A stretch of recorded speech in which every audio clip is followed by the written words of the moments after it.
presidency a success. Thank you very much. Vice President, in Cyprus you spoke about the need to find creative ways to stop the war in Ukraine. In that case, given the reports linking alumina from Ireland to the weapons supply chain in Russia, why was alumina not included in the latest round of sanctions? And on the Irish government's investigation into Aughinish, are you satisfied with how it is going, or will the European Commission be launching its own investigation into the matter? Thank you very much. The investigations are ongoing, and for us it's important that we get the facts straight. Now we are trusting the Irish government to do these investigations. Why wasn't it included? In the 21st package we have a huge list of companies, included also, crypto that we haven't had in that amount before, oil refineries and all.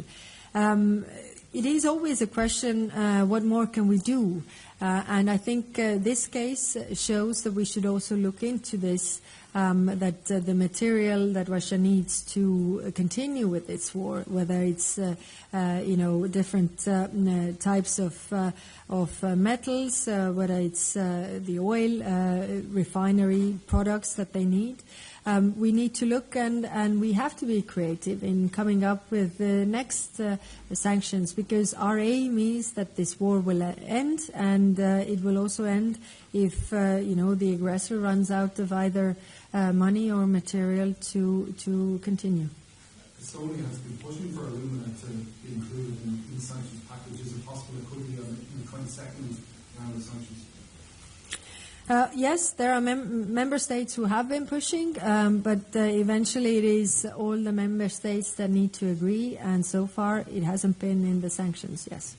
Representative Kallas, can you comment on the fact that the Taoiseach and Minister McEntee and other ministers in Ireland have said that they are detecting a change in attitude at the EU level to suspension of the EU-Israel Association Agreement and taking other actions around Israel? Is there a change in attitude? Are you moving towards that? Is what the Irish government has been picking up on true? Yeah.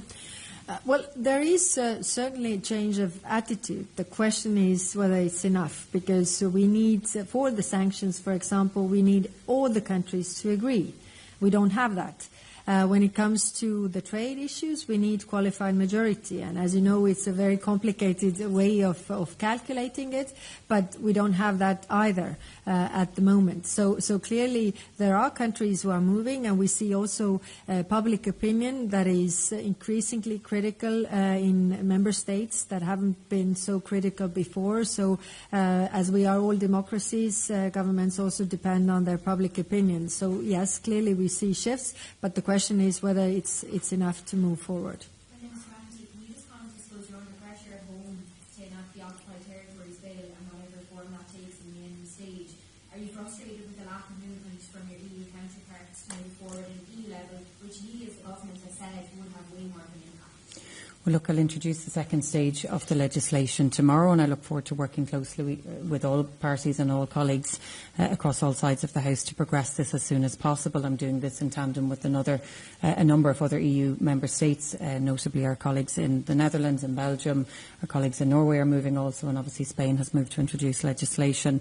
At a European level, look, I've been at the Council since November, and in that short space of time I have seen a significant shift in the response from member states, in the language from member states, but also in the views of member states as to what should happen next. And as the High Representative, as Kaja has alluded to or mentioned at the last meeting, there was unanimity and full support to impose sanctions on violent settlers in the West Bank. There was unanimity to support sanctions on those responsible for the October 7th attacks. So that is a significant shift and change that hasn't happened for some time. There are, of course, a number of options still on the table, most notably the Commission proposal from last year that would ban the trade element of the EU-Israel Association Agreement. What I've also been advocating for, although this has not happened yet, is that a further proposal from the Commission would be put on the table that would specifically ban trade in the illegal occupied territories, and I believe that this would have a greater level of support from Member States. Not unanimity, but I do believe that that would have a greater chance of receiving QMV voting and support from Member States. So I've certainly seen that shift. I have said time and time again, I believe that the only way that we can bring about change and a direction change from the Israeli government is where the EU responds collectively as a whole. That hasn't happened as often as we'd like to date, but certainly I will work with colleagues over the next while or continue to progress the legislation at home.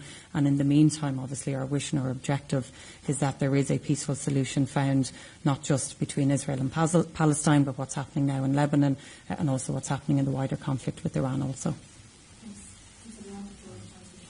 Okay, thank you.